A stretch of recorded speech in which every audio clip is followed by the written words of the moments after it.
Bismillahirrahmanirrahim. Assalamualaikum warahmatullahi wabarakatuh. Alhamdulillahirabbil alamin. Hari ini kita bisa bertemu di sesi pertama pembahasan soal UTBK. Ya, semoga harapannya dengan ketemuan seperti ini bisa bermanfaat ya, baik bagi saya pribadi maupun bagi adik-adik sekalian. Saya panggilnya adik-adik ya. Perkenalkan dulu adik-adik, ini nama saya adalah Ibu Amalia Mufida. Ya, saya guru matematika di SMA Wahid Hasim Surabaya. Ya, sudah lama jadi guru sejak tahun 2001. Jadi sudah 20 tahun jadi guru. Dan kebetulan saya tidak pernah mengawal UTBK. Tidak pernah. Ya, cuma emang diusahakanlah bisa memberikan sedikit masukan buat adik-adik begitu. Ya, kita mulai dulu. Saya presentasi ya, Dek. Nanti kalau teman-temannya mau masuk, terus belum saya masukkan, WA adik-adik minta tolong saya diingatkan ya. Ya. Ya, kalau teman-temannya mau masuk, minta tolong saya diingatkan. Oke, saya sudah share screen. Sekarang kita masuk ke sini dulu. Nah, ini UTBK 2021. Sudah tahu gambarannya ya? Kira-kira nanti adik-adik ketika mengikuti UTBK 2021 nanti gambarannya seperti ini kelasnya adik. Karena kita pandemi, maka kita pakai masker.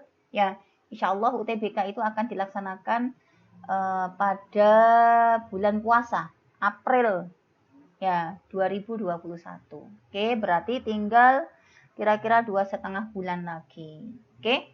Tapi sebagai seorang muslim tentunya kita ketika belum kejadian maka masih ada kesempatan. Jadi kita mempersiapkan diri. Oke. Bagi adik-adik yang sudah daftar atau belum daftar SNMPTN, ya segera daftar. Segera bikin akun, segera daftar, ya daftar dengan pilihan yang menurut adik pilihan yang terbaik. Habis daftar terus dilupakan. Jangan diinget-inget. Karena kalau diinget-inget itu pengalaman akhirnya ngenteng na UTBK. Paling saya masuk paling nanti SNMPTN. Soalnya jurusan yang saya pilih adalah jurusan yang tidak favorit misalkan begitu, atau saya ranking 1 di sekolahan atau gimana begitu. Jadi supaya adik-adik itu UTBK-nya itu bisa jos, ya persiapannya bisa jos, maka adik-adik harus segera daftar SNMPTN. Jadi jangan dibiarkan kita nggak daftar-daftar sehingga nanti gelo gitu. Segera daftar, pilihlah menurut adik pilihan yang terbaik, ya. Kemudian setelah daftar itu lupakan, keterima ndak lupakan. Kita persiapan UTBK, ya karena sebetulnya hasil dari SNMPTN itu adalah hadiah, ya, atau bonus dari Allah untuk kita.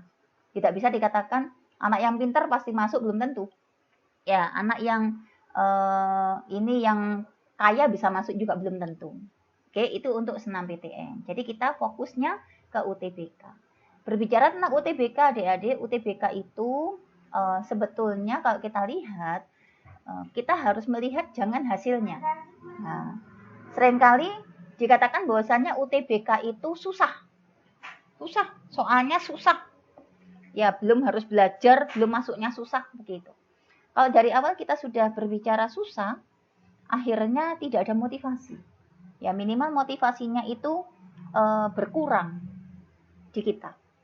Ya, jadi tidak boleh kita mengatakan UTBK itu nanti paling aku gak mlebu nanti UTBK. Soalnya UTBK itu susah, saingannya banyak. Saingannya seluruh se-Indonesia misalkan demikian. Ya, terkait dengan hasil kita mempelajari bahwasannya di dalam agama Islam yang namanya hasil itu milik Allah, Dek. Yang bisa kita usahakan adalah prosesnya. Makin kita itu bersemangat atau makin keras kita itu berusaha untuk goal, nah itu pahalanya makin banyak, begitu. Jadi jangan mikir tentang hasilnya, pikirkan prosesnya. Oke? Sekarang adik-adik kita masuk ke materi ujiannya. UTBK 2021 ternyata berbeda dengan UTBK tahun 2020. Kalau tahun 2020 itu semua soal UTBK itu adalah soal TPS, ya, tes potensi skolastik. Tetapi di UTBK adik-adik yang tahun ini ternyata kembali ke UTBK yang sebelumnya. Jadi ada tes potensi skolastik atau TPS dan ada tes kompetensi akademik atau TKA. Oke, untuk TPS ini baik adik-adik mau berminat saintek atau soshum itu sama. TPS-nya sama, Dik. Tapi TK-nya yang berbeda. Kan begitu. Sehingga di sini dikatakan bahwasanya TPS itu apa sih? TPS itu adalah penalaran umum. Jadi kalau kita lihat di sini TPS, saya garis bawahi aja. Ya. Jadi TPS itu adalah kemampuan kita untuk penalaran umum. Nalar itu nanti ada dua. Nalar bahasa sama nalar kuantitatif. Nalar kuantitatif biasanya berhubungan dengan matematika. Ya, kemudian yang kedua adalah kemampuan kuantitatif. Ini matematika banget, tapi matematika dasar, IPA, IPS sama. Kemudian pengetahuan dan pemahaman umum.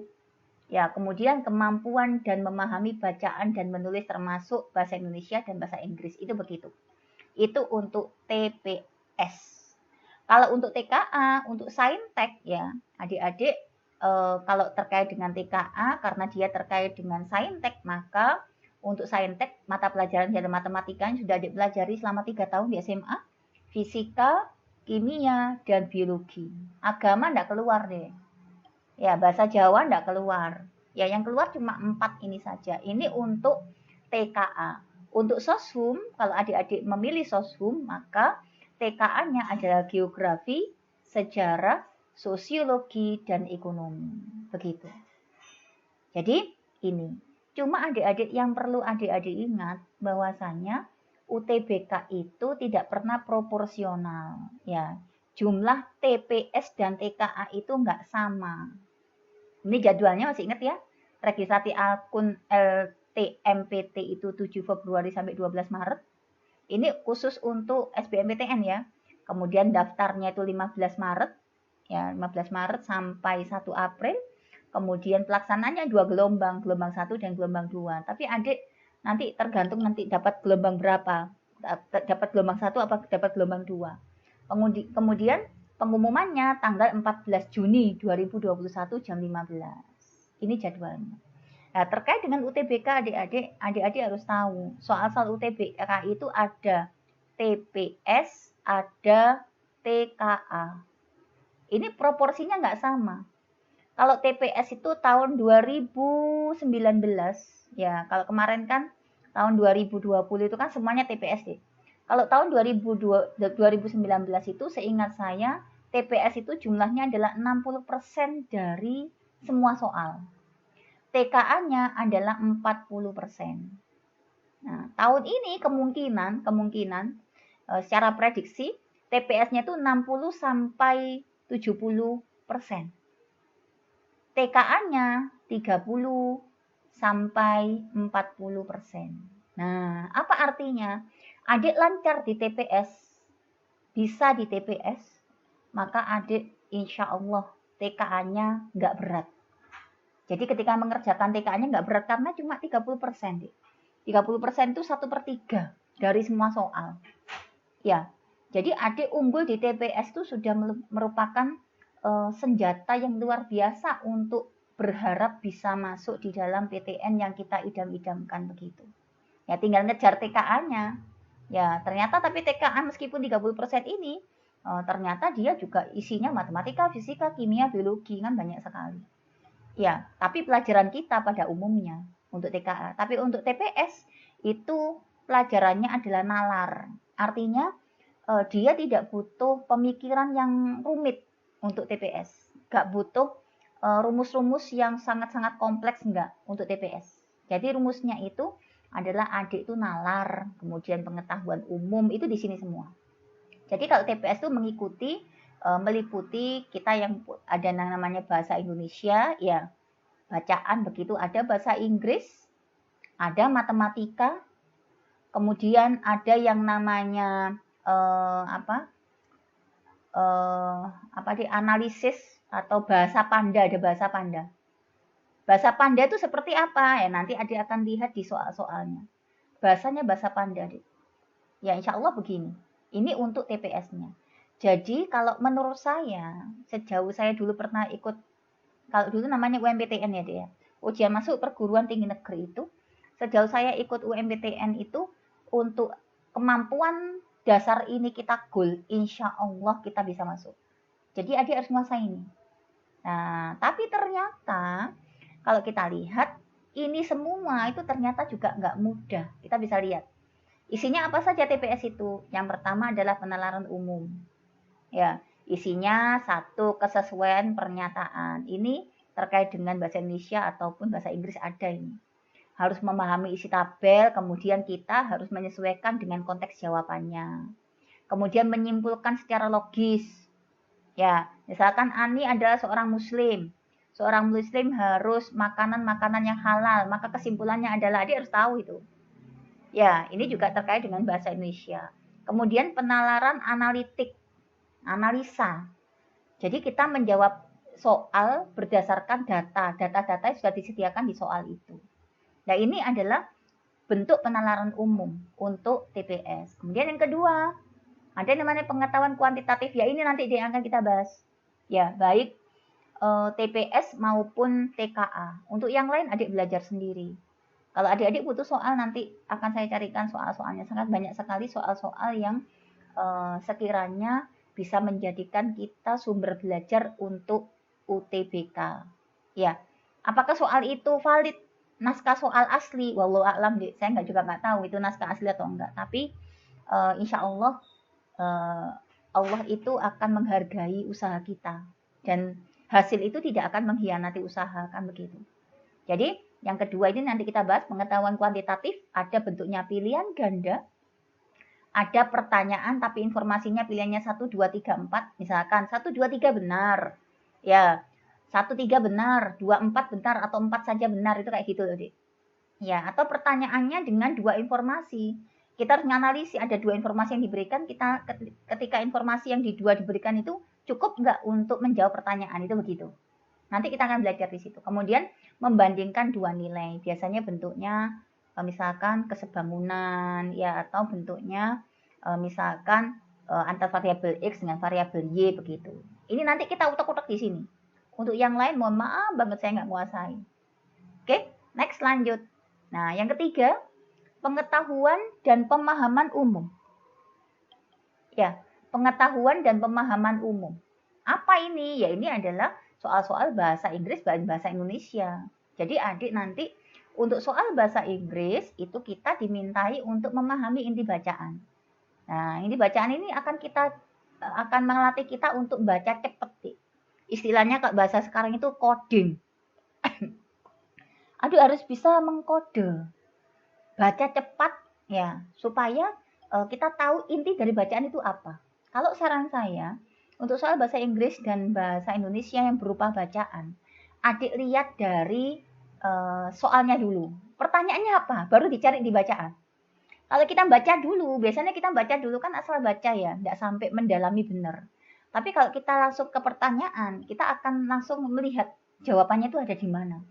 Nah, kalau kita sudah terbiasa melatih jawaban-jawaban kita, insya Allah gampang ini. Oke, kemudian pada soal bahasa Indonesia juga gitu, kita akan menghadapi soal tentang ide pokok, bacaan yang besar atau yang panjang, ide pokoknya apa, begitu, simpulannya apa, hubungan antar paragraf apa, kata gantinya apa, begitu, dan sebagainya. Ini pengetahuan dan pemahaman umum. Ya, kemudian yang terakhir adalah untuk TPS, memahami bacaan dan menulis. Ini sama ini. Ini bahasa Indonesia, adik-adik. Jadi, gimana kita memahami bacaan, kemudian nalar bahasa kita bagaimana, kaidah penulisan bagaimana, nulis daftar pustaka bagaimana, itu di sini semua. Oke, ini yang tadi pagi saya share ke grupnya, kita sudah di-share ke teman-temannya ya, Dek, ya, minta tolong ya nanti ya. Di-share ke temennya soal-soalnya itu yang sudah kita punya. Oke, jadi soalnya itu, Dek. Insya Allah itu. Kemudian ini yang UTBK 2020.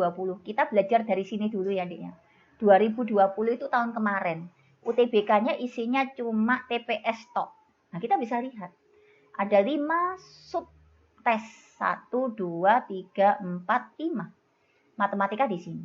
Ternyata adik-adik kalau kita lihat, masing-masing soal itu, misalkan ya, soal 19 ditambah 16, 35, 35 ditambah 15, 50 ditambah 16, 66 tambah 10, 76 soal. ternyata adik nggak bisa melakukan atau mengerjakan soal bahasa Inggris sebelum adik melalui pengetahuan pemahaman umum. Jadi masing-masing subtes ini diteskan sampai jamnya habis baru nanti pindah ke sini. Jadi misalkan ini ya, pengetahuan dan pemahaman umum. Isinya itu adalah nalar, Dik. Nalar, bukan nalar ini, bahasa Indonesia sama bahasa Inggris ini ya. Soalnya jumlahnya 19, tapi adik dibatasi waktu 24 menit. 24 menit berakhir, baru nanti adik bisa buka soal yang ini. Begitu. Oke, ini juga sama. 16 soal, adik cuma dikasih waktu 24 menit. 24 menit berakhir, baru adik bisa masuk sini. Begitu. Oke, kemudian ini juga gitu, 23 menit. Ini berakhir, baru masuk sini. Ya, kemudian ini berakhir, baru masuk sini. Ketika masuk sini, ternyata adik waktunya masih banyak. Adik mau balik di sini nggak bisa. Adik balik sini juga nggak bisa. Jadi sebetulnya kalau kita lihat, yang namanya TPS itu sebetulnya soal-soalnya itu bisa dinalar oleh siapapun, baik IPA atau IPS. Cuma kita dibatasi waktu. Ya, karena dibatasi waktu itu, maka adik harus berlatih. Latihannya itu latihan buat apa? Buat merasakan soal itu. Nanti kalau adik sudah bisa merasakan, insya Allah, untuk mengcoding soal, untuk mengetahui soal ini mau diapain, gampang deh. Apalagi di sini dikatakan ya, kalau 19 soal 24 menit, berarti tiap soalnya 1,2 menit. Jangan sampai gara-gara soal nomor 1, 5 menit intek di waktu kita. Kalau satu soal 5 menit kan berarti kita cuma bisa menjawab 5 soal. Dan yang kedua, jangan lupa deh, adik jangan banyak-banyakan jawab soal. Oke? Fakta membuktikan, adik kalau menjawab soal tanpa melihat soal itu, tanpa dibaca, biasanya itu adalah simbol dari kekalahan kita. Jadi gak ono di namanya bejong, kok mlebu gak ada di dalam UTBK itu. Ya, karena emang mungkin bisa jadi Allah itu pengen tahu kita itu benar-benar berproses di sana apa enggak begitu. Jadi tolong dihindari ya menjawab soal tanpa dibaca. Misalkan ya, kurang 4 menit soal kita masih 10 belum terjawab, ngawur. Nah, justru nek ngawur gitu, Dek. Karena UTBK itu kan nanti kan ada nilai minus. Nanti akan mengurangi nilai kita kalau salah semua. Misalkan 10 soal salah semua, berarti min 10. Padahal kita ngerjakan satu soalnya luar biasa susahnya, misalkan begitu. Eman-eman, nilai yang sudah kita kumpulkan hangus gara-gara kita cuma pengen bejo, paling ini jawabannya, mosok sih gak sih bener, misalkan begitu. Jadi tolong dihindari menjawab soal tanpa melihat soal itu. Minimal dilihat. Ya, minimal kita coding, iki kira-kira jawabannya sih masuk akal mana gitu loh. Ya gak ngerti blas misalkan. Ya kita pakai caranya, kalau gak ngerti blas kira-kira sing kalau dinalar sama otak kita jawabannya masuk akal bagaimana. Ya, misalkan ya contoh, soal fisika. Kucing berlari dengan kecepatan 100 km per jam kan nggak mungkin dia kucing. Ya nek kalau cita gitu mungkin. Kalau kucing kan nggak mungkin. Ya, jadi kita hindari segala macam bentuk yang sekiranya itu akan menyesatkan kita. Caranya gimana supaya tidak tersesat? Caranya banyak latihan. Ya, orang kalau banyak latihan itu sejauh yang saya tahu, orang itu akhirnya ini dia akan tahu sampai soal salah itu ngerti deh. Begitu. Ya, bentar.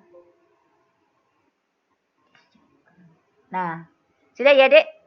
Sudah ngerti ya insya Allah ya untuk TPS. Nah, hari ini insya Allah kita akan belajar tentang TPS. Ya, hari ini kita akan belajar TPS. Minggu depan kita akan belajar tentang TKA. Cuma yang matematika saja. Ya, untuk yang lain adik belajar sendiri. Oke? Sudah ya? Saya akan nge-share yang lain dari ini. Sebentar. Berikutnya kita masuk ke soal-soalnya.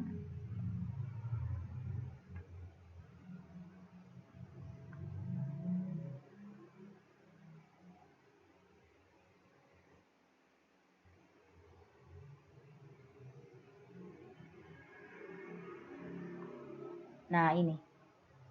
Sudah saya siapkan dek soalnya. Ini saya ambil dari soal yang sudah saya share.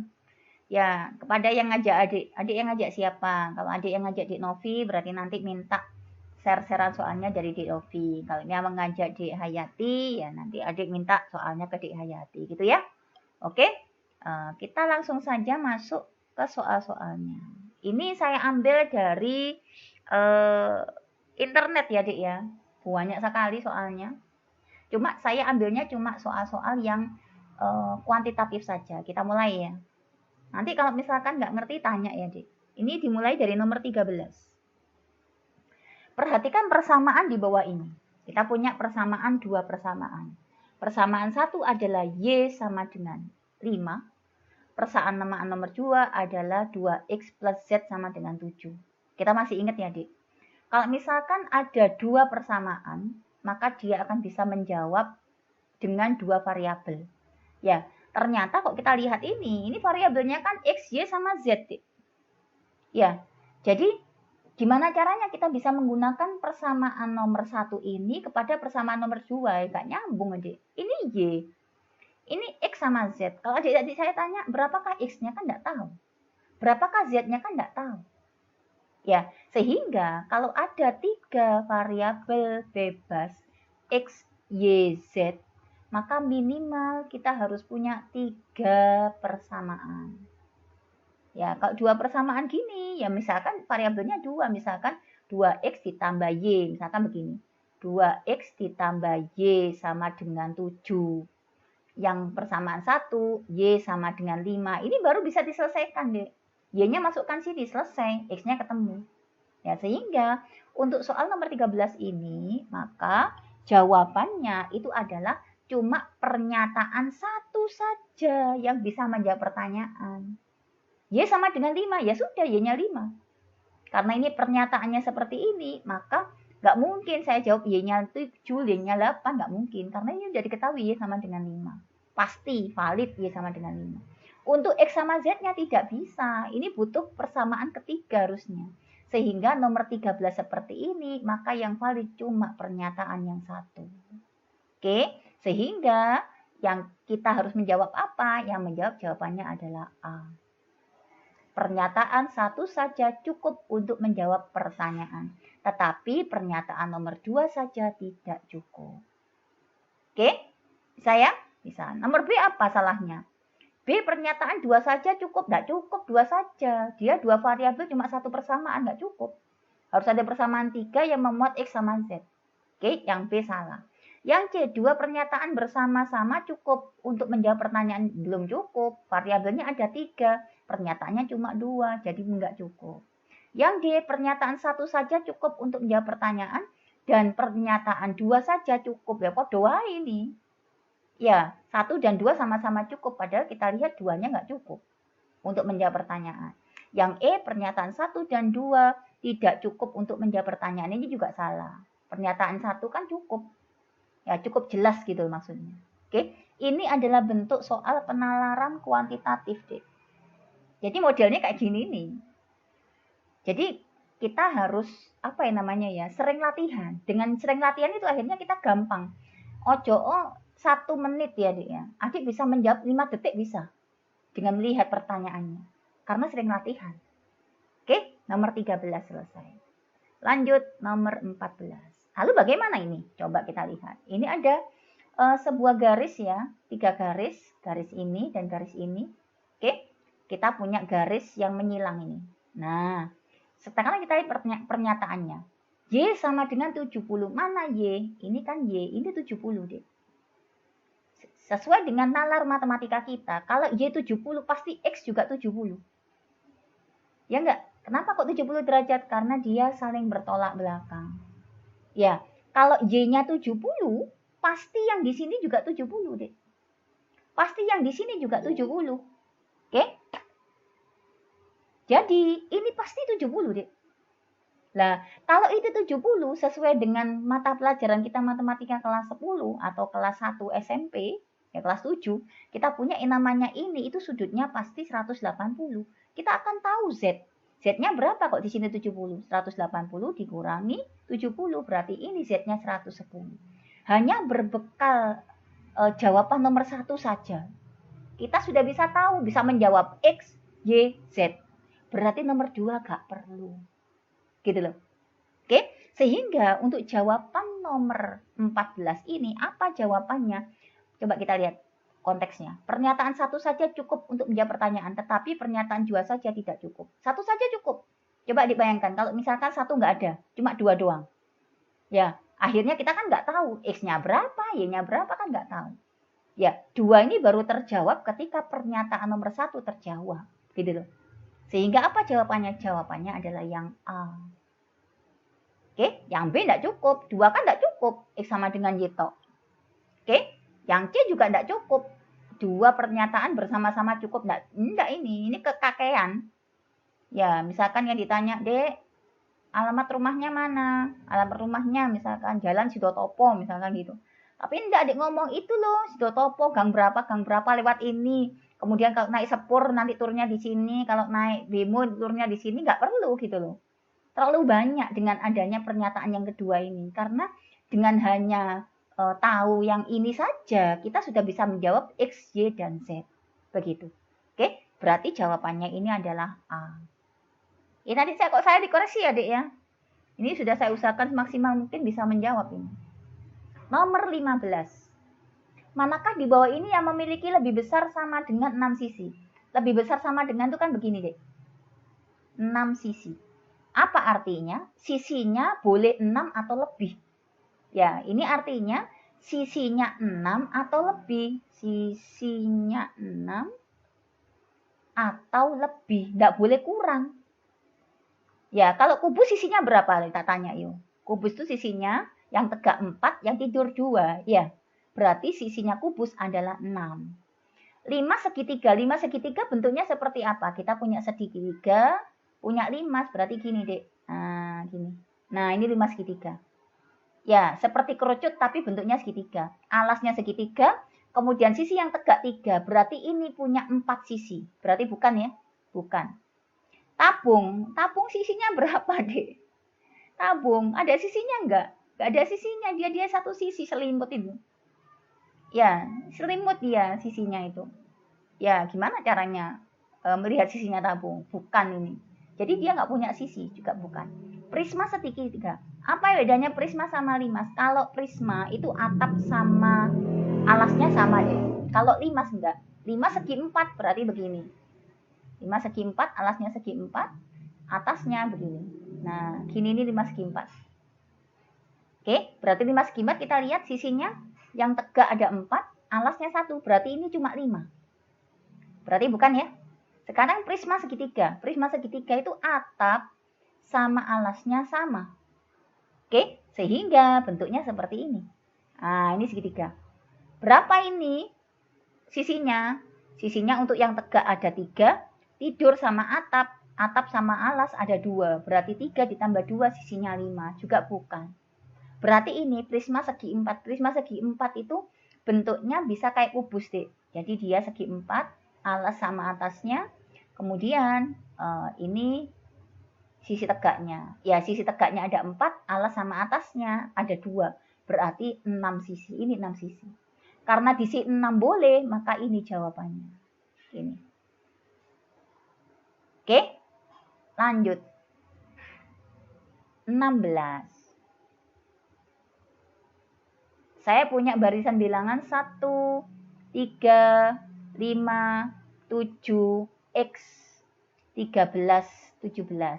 Ada yang tahu nggak berapakah nilai X-nya? Coba kita lihat 1 ke 3 berapa selisihnya? 2, ya. 3 ke 5 berapa selisihnya? 2. 5 ke 7 berapa selisihnya? 2. Oke, ini ke sini enggak tahu karena X. Sekarang 13 ke 17 berapa selisihnya? Berapa? 4. Berarti ini ke sini berapa selisihnya?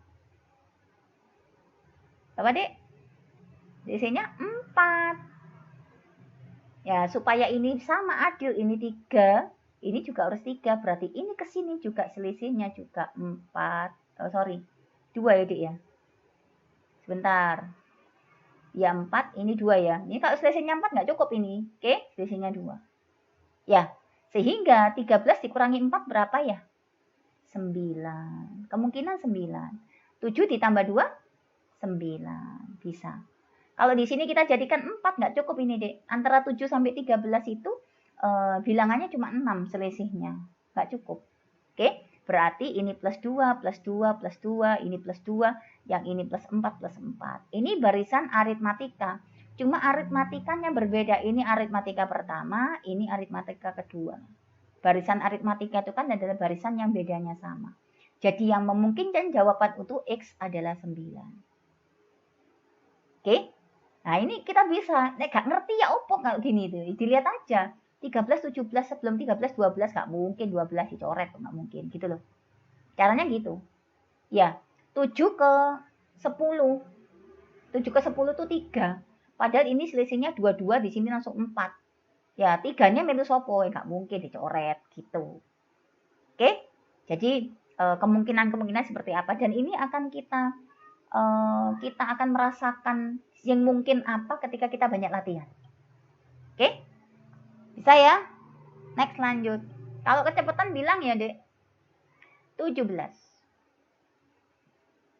Kita punya barisan X 4, 9, 16, 27, 64, Y 256, 243. Yuk, kalau gini bagaimana? 4, 9, 16. Apa yang kita ada di benak kita? 4, 9, 16 yang ada di benak kita? 4 itu berapa? 2 pangkat 2. Ya. 9 itu 3 pangkat 2. 16 itu berapa? 2 pangkat 4. Ya. 27 itu berapa 27? 3 pangkat 3. Ya. 64? 4 pangkat 3. Nggak ketemu nih modelnya. Ya. Kita coba yang lain.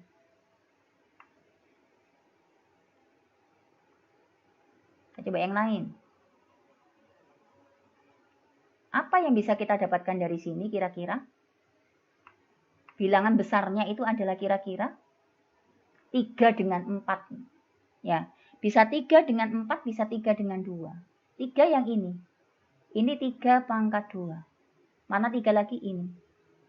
3 pangkat 3. Ya. Oke. Ini berapa? Habis 3 berapa? 4 ya. 4 pangkat 2. Betul ya? 3 pangkat 2, 9. 4 pangkat 2, 16. 3 pangkat 3, 27. Berarti seterusnya ini berapa? 4 pangkat 3, 64. Loh, kelihatan, Dek. 3, 4, 3, 4. Pasti di sini adalah 4 pangkat berapa? 1. Ya, 4 pangkat 1 kan 4, Dek. Berarti di sini, kalau sudah 3, 4, 3, 4, di sini sudah ada 4-nya, pasti ini 3. Berhubung ini pangkat 1, ini juga ikut pangkat 1. Berarti 3 pangkat 1, 4 pangkat 1, 3 pangkat 2, 4 pangkat 2, 3 pangkat 3, 4 pangkat 3. Bisa teruskan? 3 pangkat 4. Ini 4 pangkat 4. Ini 3 pangkat 5. Loh, dan seterusnya. Oke, sehingga kemungkinannya X adalah 3 pangkat 1. 3 pangkat 1 berarti 3. Y-nya adalah 3 pangkat 4. Y-nya adalah 3 pangkat 4. Berarti 3 kali 3 kali 3 kali 3. 3 kali 3, 9. 9 kali 9, dia adalah 81. Berarti jawabannya adalah yang A. Gampang ya? Kalau tulisannya pakai merah nggak jelas ya? Saya ganti hitam ya? Jelas. Jelas ya? Oh iya, soalnya sudah malam, kasihan. Itu mata kita itu aset, ya. Oke? Ya tidak apa-apa. Ini saya ganti hitam biar bervariasi, oke? Lanjut. Nomor 18. Gampang kan ya? Gampang dong. Gampang ya? Gampang ya? Alhamdulillah kalau gampang. Sekarang barisan berikutnya. Ayo kalau gampang, berapa jawaban X-nya? Yuk. Ayo. Gimana nih? 1 ke 3 berapa yuk? Plus 2. Ya, 1 ditambah 2, 3. Oke? 3 ke 6. Ditambah berapa 3 supaya jadi 6? Tambah 3. Selisihnya kan 3, Dik. 6 ke 10? 4 ya. 10 ke 15? Aduh, gampang sekali 5. 15 ke 21? 6. Berarti selanjutnya berapa selisihnya? 7. 21 tambah 7 berapa? 28. Loh, gampang. Ya, 28 ya. Gampang kan? Nah, ya kan? Kandani. Jadi, jangan takut dulu. 19. Nah, kalau kita menemukan soal seperti ini, D, ini namanya soalnya operasi aljabar. Operasi aljabar itu kita menggunakan rumusnya atau tandanya, tanda aljabarnya itu plus, ditambah, dikurang, dikali, atau dibagi. Pangkat bisa. Nah, sekarang adik menganalisa iki kira-kira modelnya koyo opo sih? Ya, sekarang pertanyaannya gimana? Di X ya. Berarti X di sini adalah jawabannya. Ini akan berhubungan dengan 20 ini. Jadi 20 di sini itu juga jawaban. Iki adik-adik apain aja supaya hasilnya 20 gitu loh. Piye caranya yuk? Iki diapa nih diumet-umet kayak apa supaya hasilnya itu 20. Gimana caranya? Nah enggak? Nah, tulis lagi tadi sini. Sambil mikir ini, saya nulis. Adik mikir. Nah, masa dari tadi saya terus yang ngomong? Yuk, berapa nih? Kira-kira diapain ayo? Sudah saya tulis ulang biar soalnya tetap bersih. Yuk, gimana? 8 ditambah 2. Berapa 8 tambah 2? 10. Supaya jadi 20 berarti dia dikali berapa? Kita sudah punya 10 loh. Kali 2. Berarti mau enggak mau ini harus kita kurangi. 7 dikurangi 5. Nah, modelnya begini. 8 ditambah 2. 8 ditambah 2. Saya kali dengan 7 dikurangi 5. Benar nggak hasilnya 20? Benar ya? Benar. Berarti model seperti ini kita aplikasikan di kotak yang berikutnya. Kotaknya ini adalah 4, 2, 6, 8. Yuk, ini kan ditambah. Ini juga adik tambah. Oke, ini dikurangi. Ini juga adik kurangi. Nah, berarti gimana? 4 ditambah 2. Oke. Dikali dengan 8 dikurangi 6. 4 tambah 2 adalah 6. 6 dikali 2 berarti jawabannya 12. Loh, gampang kan? Ya, ini namanya coding, Dek. Mengkode itu begini. Ya, makanya saya tuh nggak pernah khawatir. Saya tuh kalah sama murid saya. Karena ilmu itu saya kasihkan semua. Selama ilmu itu dikasihkan semua itu, tidak akan pernah kita itu kalah. Tapi tambah pinter gitu loh. Kayak adik-adik juga begitu. Ya, punya ilmu bagiin ke semua orang. Biar saya dapat pahala, maka ilmu itu makin nancep ke kita. Oke, max 20. Sik bisa melek tak ini? Bisa ya? Insya Allah nanti kita sesuai dengan akun saya, insya Allah nanti jam 9 kita akhiri. Bagi adik-adik yang sudah ngantuk, boleh boleh keluar, enggak apa-apa. Oke, next lanjut 20. Terus naik nomor 20, ya opo ayo. Tak gambar lagi ah. Adik yang mikir. Gimana caranya ya? Yang ini kan ada X-nya di sini. Berarti ini nanti yang kita aplikasikan terhadap operasi yang kita lakukan di sini. Gimana caranya ya? X ini adalah hasil. Iki hasil dik. Iki dia pak nai ben hasilnya itu ini gitu loh. Ayo kira-kira berapa? Ini X, ini 2, ini 3, ini 4. Yang satunya kuncinya di sini. Ini 29, ini 24, ini 2, ini 10. Gimana yo? Gimana yo? Punya ide enggak? Diapain? 24? 29 dikurangi 24, dia dikali 2. 29 dikurangi 24 berarti 5. 5. Ya, 5. Terus dikali 2. 10 nanti dek. Ini kan harus ikut semua. Iya, gimana? 29 dikurangi 24. Ya, 5 dikali 2. Oh, 29 kurangi 24 dikali 2, 10. Oke, coba kita aplikasikan sini. 4 dikali 2. 4 dikali 2, 8. Ya. Oh, sorry. 4 dikurangi 2, 2. Ya. 2, kemudian dia dikali 3. 2 kali 3 berarti hasilnya 6. Iya, pinter. Isok ngono lho. Gampang ya? Oke, caranya tak tulis di sini ya. Ini caranya adalah 29 dikurangi 24. Ya, kemudian dia dikali 2. Hasilnya 10. 29 dikurangi 24, ini dikurangi, kemudian dikali dengan 2. Ini hasilnya 10. Ini juga sama, 4 dikurangi 2, 4 dikurangi 2, hasilnya adalah 2, dikurangi, dikali dengan 3, 2 dikali 3, hasilnya adalah 6. Ya, terima kasih. Alhamdulillah. Lanjut, kalau ini bagaimana? Ini juga nalar loh, Dek. Semangka yang beratnya 1,2 kilo dijemur di bawah terik matahari.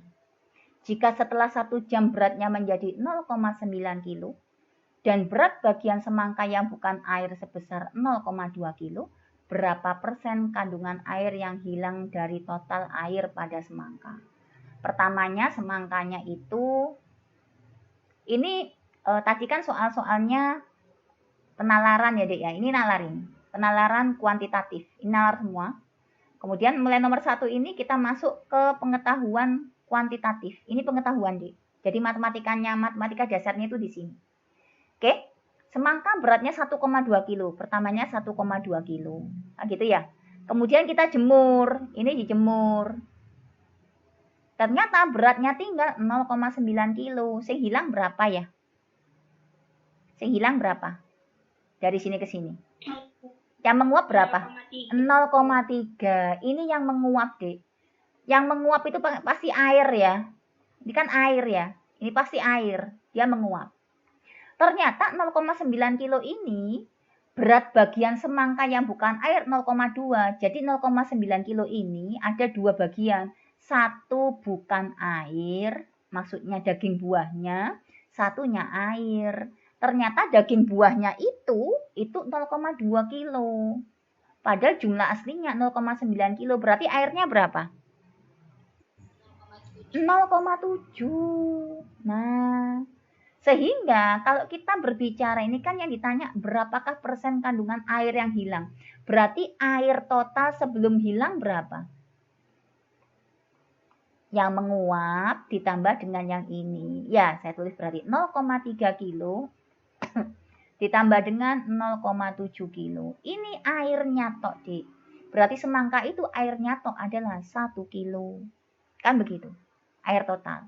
Yang ditanya berapa persen yang hilang. Berarti kan yang menguap. Berarti prosentase yang menguap. Masih ingat kan caranya mencari prosentase? Jumlah yang menguap 0,3 kilo. Dibagi dengan jumlah keseluruhan 1 kilo. Dikali 100%. Ini namanya prosentase.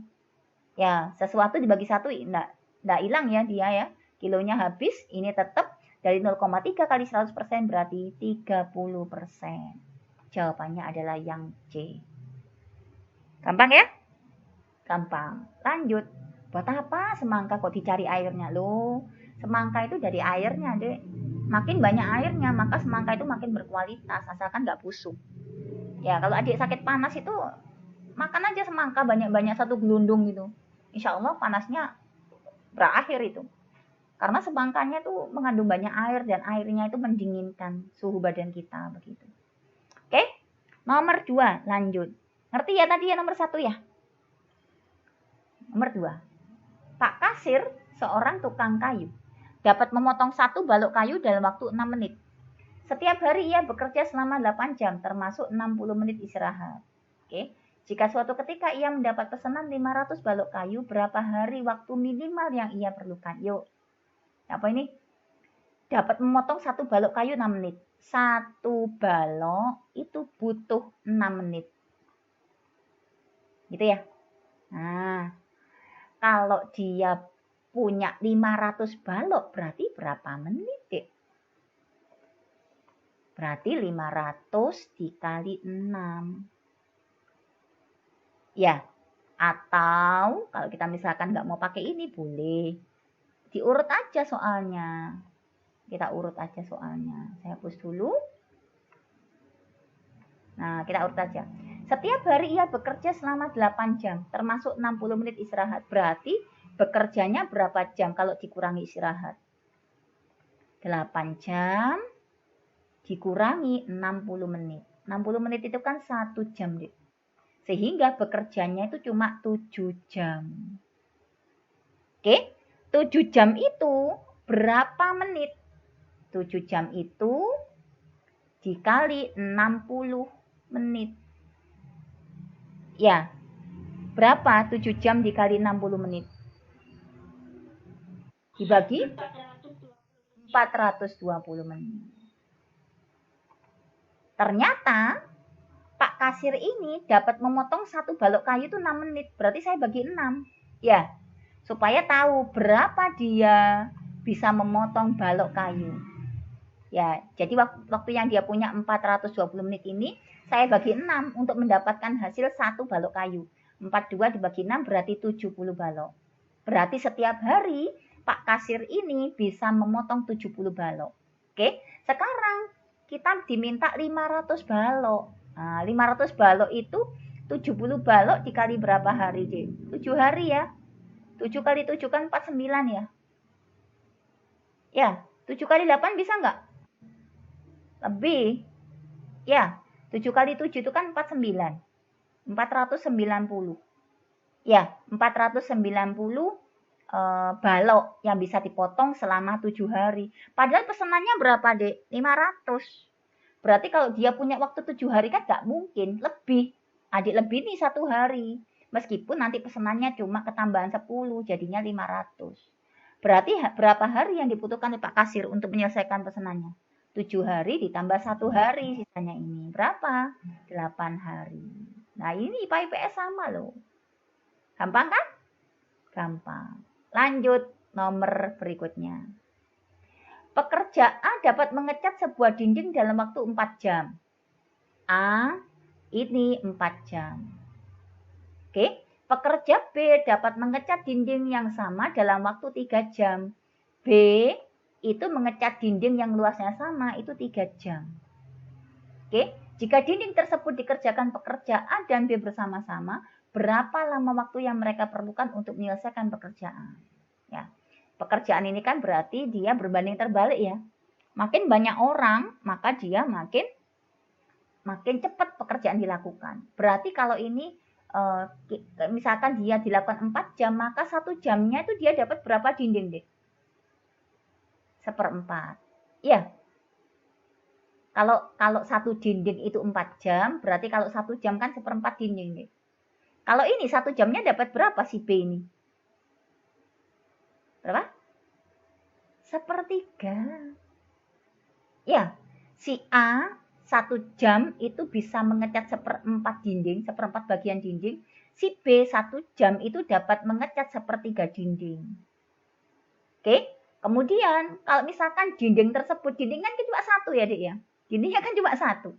Seandainya si A dan si B bekerja sama, ya bekerja sama B berarti tinggal A ditambah B dong.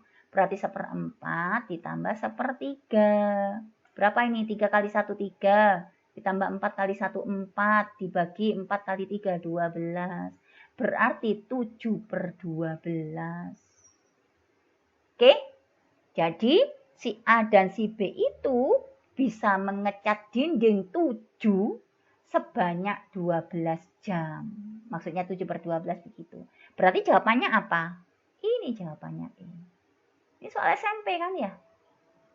Oke? Berarti jos ini. Ya, kalau dia bekerja sama, maka dia bisa mengecat 7 dinding dalam waktu 12 jam. Kalau 12 jam berarti si A itu 3 kali lipatnya. 3 kali lipatnya ini, si B itu 4 kali lipatnya ini. Oke, selesai ya? Ngerti ya? Insya Allah ngerti. Lanjut nomor 4. Yuk nomor 4 yuk. Mau dicoba dulu. Coba. Pengendara A berangkat dari kota Zeta dengan kecepatan 60 km per jam. 1 jam kemudian pengendara B berangkat dari kota Zeta melalui jalur yang sama dengan pengendara A dengan kecepatan 80 km per jam. Jika hingga 2 jam kemudian kedua pengendara masih terus berkendara tanpa henti, apakah B berhasil menyusul pengendara A? Dan berapakah jarak kedua pengendara saat itu? Meh fisika ini kayaknya. Ya, ini kota Zeta. Kotanya Zeta. Pengendara A, dia bergerak dengan kecepatan 60 km per jam. Oke, kemudian 1 jam kemudian pengendara B bergerak 1 jam kemudian dengan kecepatan 80 km per jam. Kira-kira ketika B bergerak, si A sudah dapat berapa kilometer jaraknya? Coba dilihat. Ya, jadi si B ini baru berangkat itu melalui jalur yang sama dengan si A, itu 1 jam kemudian. Berarti artinya si A ini sudah berkendara selama 1 jam. Berarti dia sudah dapat berapa jaraknya? 60. Ya. Apa artinya 60 km per jam? 60 km per jam itu artinya dia menempuh jarak 60 km dalam waktu 1 jam. Jadi ketika dia waktunya 1 jam, dia dapat 60 kilo, Dek. Apa artinya 80 km per jam? 80 km per jam artinya dia mencapai jarak 80 km itu dalam waktu 1 jam. Begitu. Ternyata si A ini ketika dia itu sudah mencapai jaraknya itu adalah 60 km per jam, maka si B nyusul. 2 jam kemudian si A dan si B ketemu enggak? Lah kalau misalkan dari sini 1 jamnya 60 km, 1 jam berikutnya kan juga 60 km, Cik. Ya. Bingung apa enggak? Bingung apa enggak? Bingung tak? Bingung ngomong? Bingung apa mudeng? Halo? Bingung kah? Enggak ya? Bingung? Enggak ya? Oke. Jadi saya ulang ya, Dek. Si A ini kan dia berangkat duluan. Ya daripada si B. 1 jam kemudian si B nyusul. Ternyata si A ini berangkat duluan itu 1 jam sebelum si B berangkat. Sehingga ketika si B berangkat, si A ini sudah menempuh jarak 60 km. Oke? Baru si B berangkat. Ternyata setelah si B berangkat dapat 2 jam, apakah si B sama si A ketemu? Itu soalnya. Ya, otomatis si A itu mendahului si B 60 kilo. 1 jam berikutnya ketambah 60 kilo. 1 jam berikutnya ketambah 60 kilo. Jadi setelah 2 jam itu dia dapat berapa kilo ini? 60 tambah 60 tambah 60. Jadi 60 kali 3, 180 kilo. Ini si A. Si B berangkat pakai 80 km per jam, tapi kan dia waktunya cuma 2 jam. Ya, di sini 80 kilo. Jam berikutnya ya 80 kilo. 80 tambah 80 160. Nah, sekarang pertanyaannya, si A ini bisa disusul si B enggak? Ini sudah dapat 180 kilo, Dek. Dia 20 kilo lebih jauh daripada si B. Berarti artinya apa? Si B belum bisa nyusul si A selama 2 jam itu. Nanti jam ketiga bisa jadi nyusul dia. Kalau jam ketiga ini kan 180 ditambah 60 ya, Dek. Berarti 240. Baru nanti setelah dia berkendara 3 jam, si B bisa nyusul si A gitu loh. Tapi selama 2 jam perjalanan dia nggak bisa nyusul. Artinya apa? Jarak antara si A dengan si B itu selisih 20. Ya, dan si B tidak berhasil menyusul si A. Berarti jawabannya yang mana? Berarti jawabannya yang mana? Yang B. Si B tidak berhasil menyusul si A. Jarak keduanya itu terpaut 20 km. Selisihnya itu 20 km. Ya, si A duluan, si B belakang. Oke, bisa ya? Bisa. Next, lanjut nomor 5. Perbandingan luas permukaan dan volume sebuah bola. Masih ingat nggak luas permukaannya bola? Apa yuk? Luas permukaannya bola. Kayaknya ini kelas 6 SD deh. Dulu pernah 6 SD kan? Ada yang nggak pernah 6 SD? Langsung SMP? Kan nggak ada ya. Luas permukaan bola apa? Masih ingat? 4 pi R kuadrat. Ini luas permukaan bola deh. Kalau volumenya, masih ingat tentunya kalau volume. Volume bola gimana? 4/3 pi R pangkat 3. Volume itu kubik deh. Kubik itu meter kubik. Ya, kalau luas itu meter persegi. Itu saja yang adik-adik harus ingat. Ya, kalau misalkan bingung ini R pangkat 2 atau R pangkat 3 dilihat. Kalau dia luas, pasti R pangkat 2. Dia pasti persegi. Kalau volume, dia pasti kubik. R-nya pangkat 3. Oke, nggak ada yang lain selain R di sini. Nanti kalau di sini ada T ya, R-nya pangkat 2 deh. R pangkat 2 kali T, begitu. Ya, ini volumenya. Yang diketahui adalah perbandingan luas permukaan bola dengan volume. Berarti 4 pi R kuadrat saya banding dengan volumenya 4/3 pi R pangkat 3. Oke, nah berapa ini dek?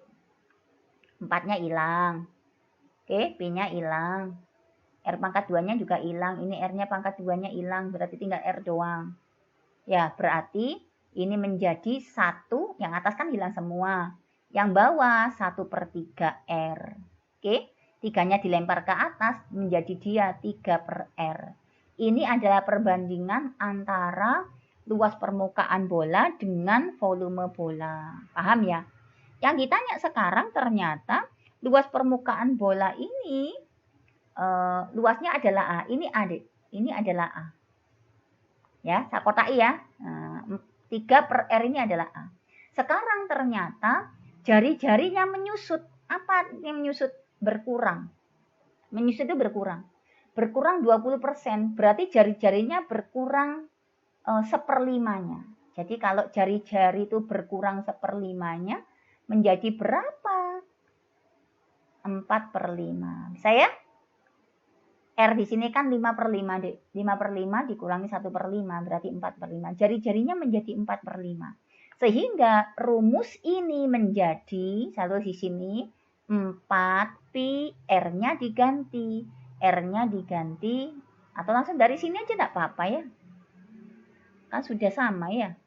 Nggak usah panjang-panjang ya. Hapus. Oke, dari sini. R-nya menjadi 4/5 ya, Dek. Saya tulis di sini ya. Berarti ini menjadi 3/4/5 R. Jadi berapa ini? 5-nya saya lempar ke atas. Berarti 3 dikali 5/4 R. Ya. Sehingga hasilnya sama dengan, yuk, 3 dikali 5/4 R. Kita punya 3/R adalah A. Berarti A-nya mana? Ini kan. Ini A, Dek. Oke, A. 5-nya sebagai pembilang, 4-nya sebagai penyebut. Nah, jadi begini, Dek, perbandingannya. 5/4 A. Perbandingannya. Apa artinya 5/4? 5 lebih 1/4. Ya, sehingga apa artinya 5 lebih 1/4? Maka dia naik 1/4% dari semula. Kan begitu. Semulanya kan cuma 1, Dek. Ini kan kelebihan 1/4. Oke, sehingga jawabannya yang mana? Jawabannya adalah yang E. Ngerti ya? Saya kok ada yang salah ya? Kok 5 ya? 1 ya, Dek? Maaf ya, Dek. Udah malam kayaknya. Ya. Ini kan 1/4 ya. 5/4 itu kan 1 lebih 1/4 ya. Gini ya. Mana kursor saya nih? Oh, ini apa? Nah, 1 kali 4 itu 4 ditambah 1, 5. Berarti 5/4. Ya. Berarti apa artinya? 1 lebih 1/4 dari A. Ya, berarti naik 25%. Jadi kalau volume bolanya itu dikurangi, jari-jarinya dikurangi, maka perbandingan luas dengan volumenya makin besar. Ya, itu yang terjadi. Ya, bisa ya? Next, lanjut. Gampang kan? Ayo, mana yang paling besar yuk? Ini boleh pakai kalkulator ini. Yuk, bisa ngitung cepat? 2/3 dikali 60%. 60% itu 6 per 10. Ya enggak? Oke? Bolehlah begini wes, biar gak bingung. Oke? 0-nya dicoret, 3-nya dicoret sama 6, 2. Berarti hasilnya adalah 4 per 10. Ini yang A. Yang B, 4 per 6 dikali 30%, 30 per 100. 0-nya dicoret, 3 sama 6 dicoret, ini 2. 4 sama 2 dicoret, tinggal 2. Berarti hasilnya adalah 2 per 10. Yang ditanya mana yang paling besar? Ini sama ini besar mana, Dek? 4 dibagi 10 atau 2 bagi 10? Besar ini ya, berarti ini enggak. Oke, lanjut. Yang C. 4 per 3 dikali 60%. Ini dicoret 1, ini coret 1. 3 sama 6 dicoret, tinggal 2.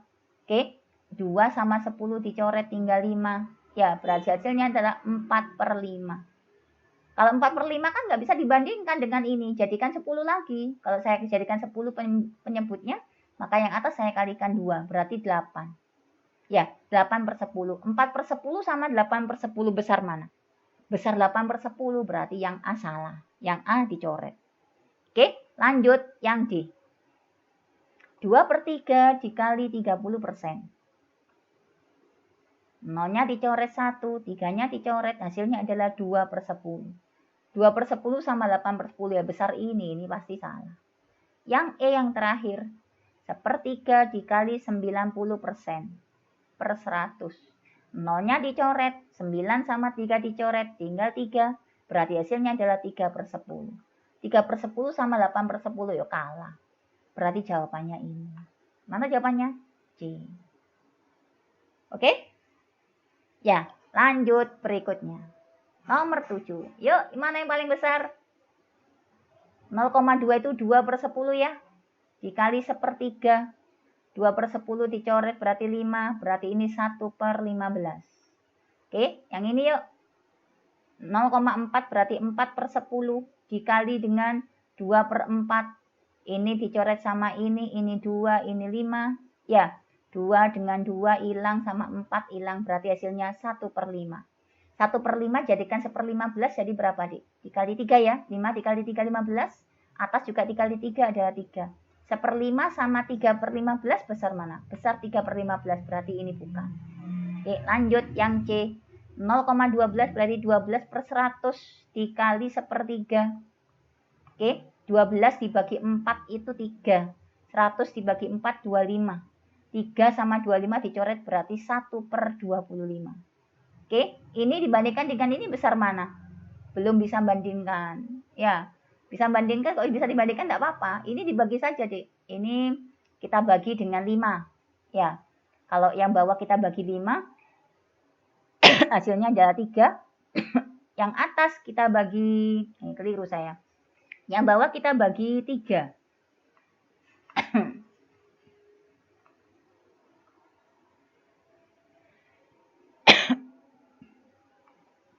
Yang bawah kita bagi 3 berarti 15 bagi 3, 5 ya, Dek.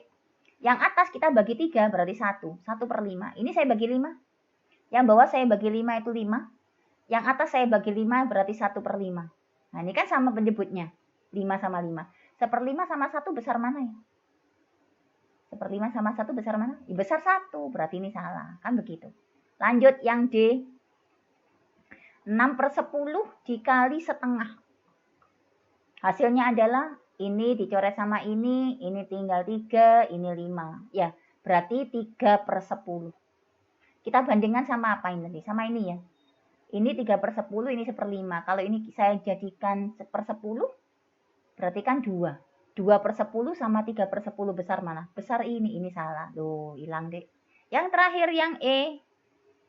Yang E berarti 0,5, berarti 5 per 10 dikali dengan 2 per 6.